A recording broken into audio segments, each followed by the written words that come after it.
Video pembelajaran. Ana Wulandari, mahasiswa Pendidikan Sejarah dengan NIM 19046241048. Dosen pembimbing lapangan, Bapak Dr. Zulkarnain MPD dan Guru Pembimbing Watsikotul Madriyah SPD. Adapun lokasi PK bertempat di MAN 1 Gunung Kidul, Daerah Istimewa Yogyakarta. Selamat menyaksikan. Assalamualaikum warahmatullahi wabarakatuh. Waalaikumsalam warahmatullahi wabarakatuh. Untuk memulai pelajaran pada siang hari ini, mari kita awali dengan berdoa. Doa dipersilakan.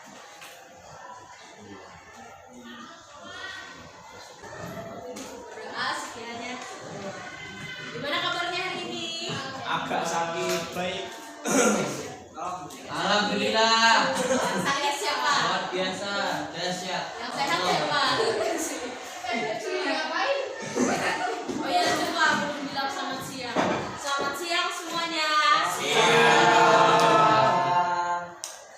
Selamat siang semuanya. Kita presensi ya.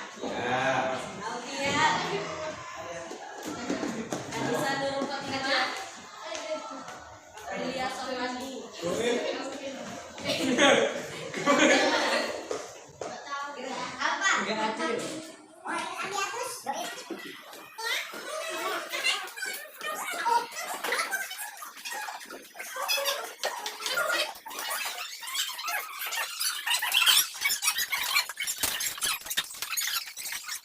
Hari ini kita masuk di bab 5, perkembangan paham-paham baru dan pengaruhnya terhadap kesadaran dan pergerakan nasionalisme di Asia Afrika.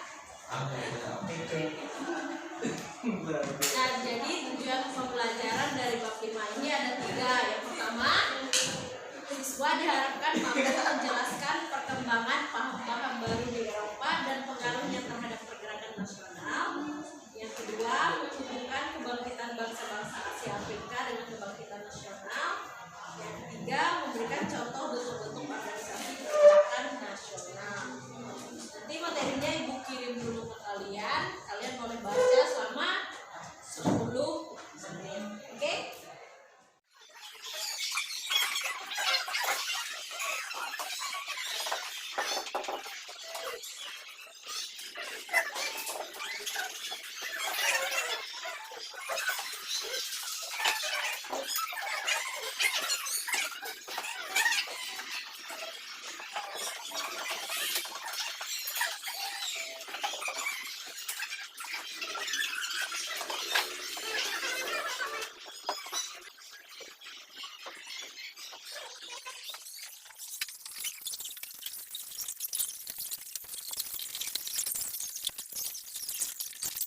Jadi hari ini kita belajar di bab 5, yaitu perkembangan paham-paham baru dan pengaruhnya terhadap kesadaran dan pergerakan nasionalisme di Asia Afrika. Jadi di sini ada 5 jenis paham baru yang masuk ke negara-negara Asia Afrika. Yang pertama itu ada demokrasi, kedua liberalisme, 3 sosialisme, 4 pan-islamisme, dan yang kelima nanti nasionalisme. Yang pertama kita bahas dulu yang paham demokrasi. Kalian udah pernah dengar belum? Demokrasi. Ya. Udah pernah dengar? Sudah tahu pengertian demokrasi? Tahu. Cari dulu apa tuh, Cak? Demokrasi itu berasal dari daerah Yunani, khususnya di wilayah Athena waktu itu. Jadi demokrasi berasal dari bahasa Yunani. Ya. Yunani itu berasal dari bahasa Yunani demos yang artinya rakyat, dan juga kratos yang artinya kekuasaan. Kekuasaan atau pemerintahan. Demos rakyat, kratos kekuasaan. Jadi demokrasi kalau digabung artinya kekuasaan rakyat. Kekuasaan rakyat. Jadi demokrasi itu adalah suatu paham yang menghendaki bahwa kekuasaan tertinggi itu berada di tangan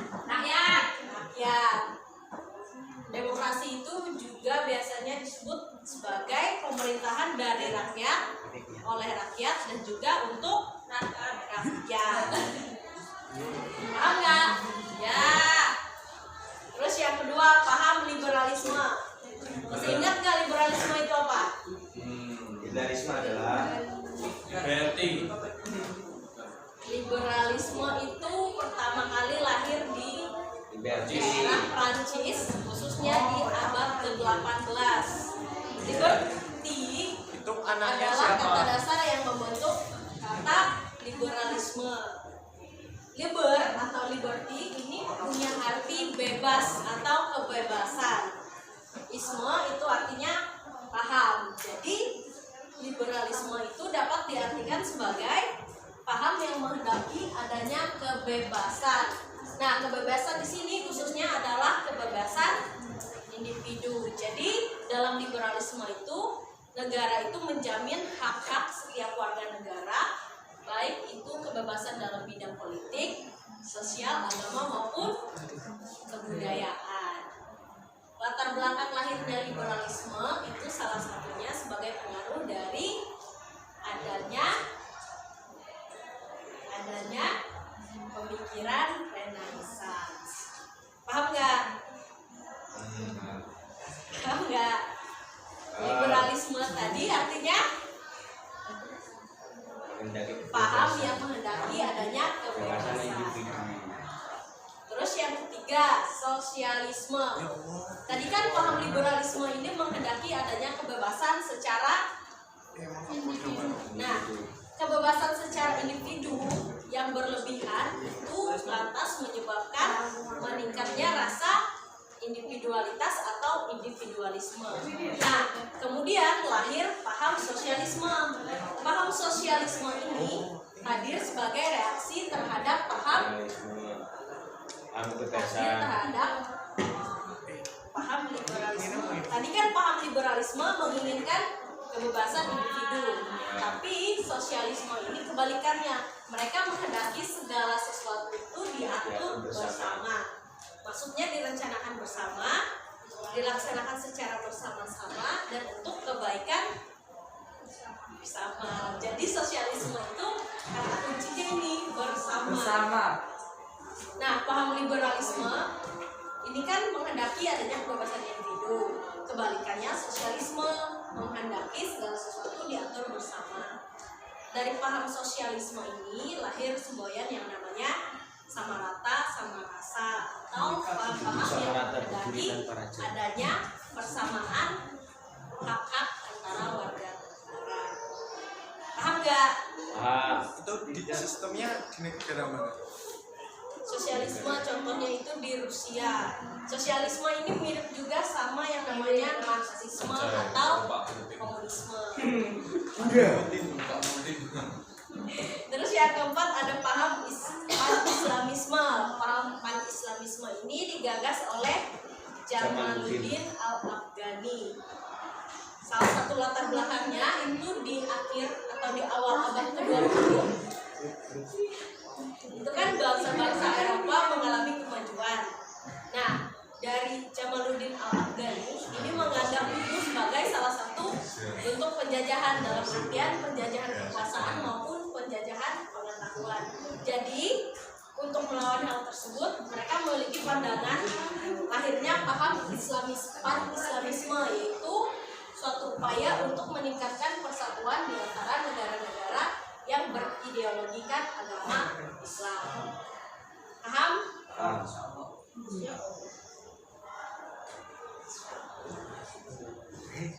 Tadi paham demokrasi apa? Demokrasi adalah Perasaan tertinggi dipegang oleh demokrasi tadi berasal dari kata Yunani, dari kata demos yang artinya rakyat dan juga kratos yang artinya kekuasaan. Jadi demokrasi adalah kekuatan tertinggi di tangan rakyat. kekuasaan rakyat atau kekuasaan tertinggi berada di tangan Rakyat. Terus liberalisme terakhir di Prancis. Ya, itu menghendaki kebebasan individu.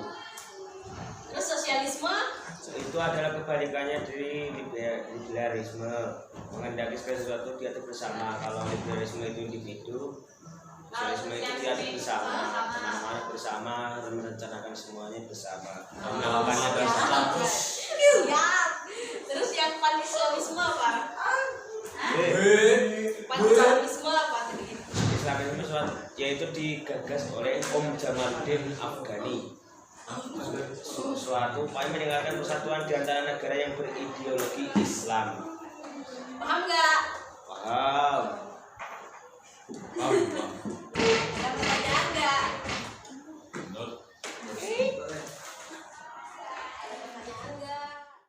Paham nggak sama tugasnya? Iya. Terus ya, itu yang garis-garis itu nasionalisme apa kebangkitan? Ini kebangkitan. Kebangkitan, kebangkitan. Kebangkitan dia kebangkitan Turki, kebangkitan Mesir. Lah. Ini boleh dipoto dulu. Oh,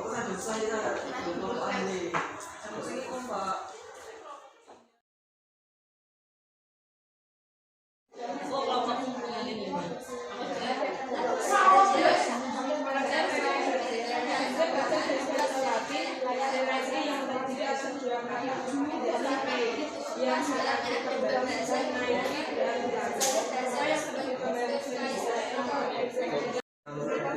turut menjadi latar belakang munculnya reformasi gereja, yakni karena adanya beberapa hal yang tidak sesuai dengan ajaran agama. Di pelajaran siang hari ini ada yang mau menyimpulkan tadi yang belajar Paham baru. tentang perkembangan paham-paham baru. Tadi ada berapa macam paham? Ada 5. Yang pertama, Yang pertama itu nasionalisme, liberalisme, sosialisme, nasionalisme, Islam, pan Islamik. Kedeng. Itu maksud saya. Minggu depan presentasi tugas yang lain. Sekian untuk pelajaran siang hari ini. Sebelum ditutup, mari kita akhiri dengan berdoa. Berdoa, dipersilakan. Sekian untuk pelajaran siang hari ini. Mohon maaf atas kurang lebihnya. Terima kasih atas partisipasi kalian semua. Assalamualaikum warahmatullahi wabarakatuh. Waalaikumsalam warahmatullahi wabarakatuh. Porsinya tuh jangan.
Sebelas IPS 1, 11 IPS 2, 11 IPS 3,